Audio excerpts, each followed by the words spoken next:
What we're going to talk about today is refreshing these old Jeep Comanche tail lights. So take a look.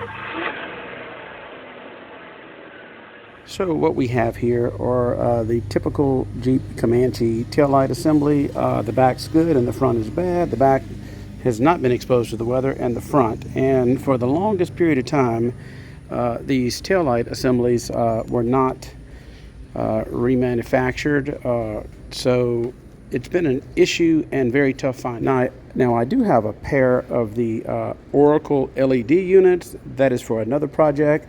But on the old green 2.8, I decided to go the less expensive route and just replace the lens and not the whole assembly. And I kind of like what I'm seeing here. So take a look here.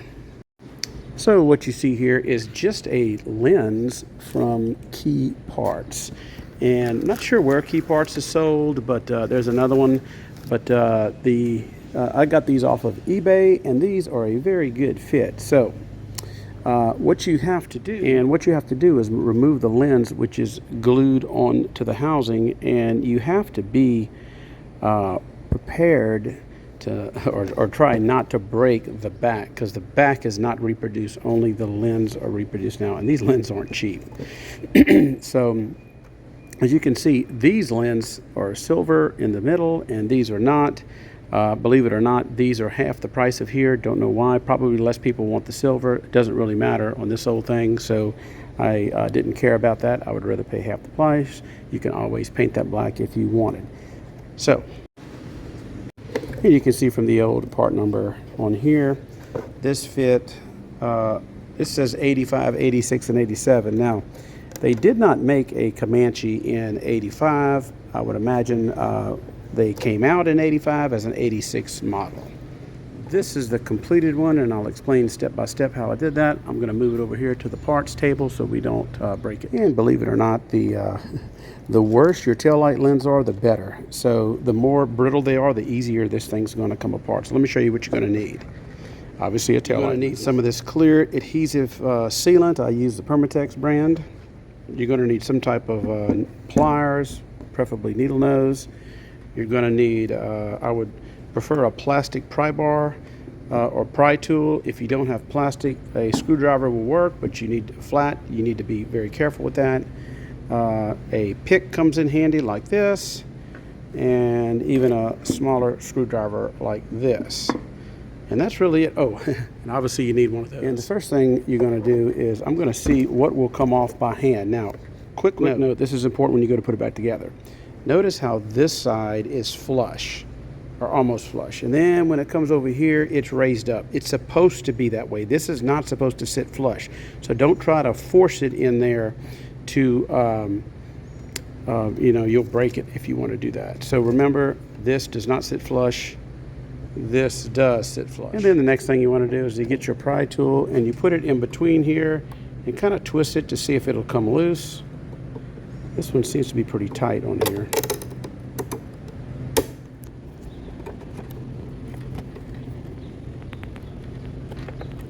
See how it's coming loose?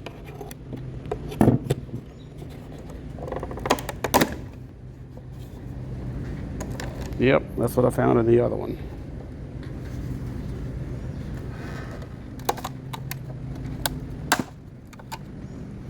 Okay, as you can see, that came off pretty easy. So now what you got to do is go in and clean all this little bit of plastic stuff up right here so it can seat flush. And remember, on this side, it really does not seat flush. You just have to clean that little bitty groove out.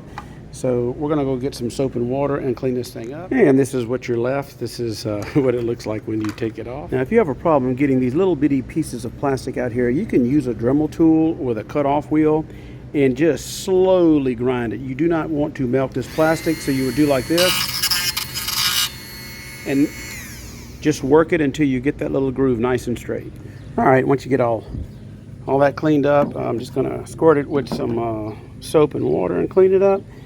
Some people, I guess you could repaint on the inside of here, some reflective. I'm not gonna do that. If you put some good LED bulbs in it, you really don't need that.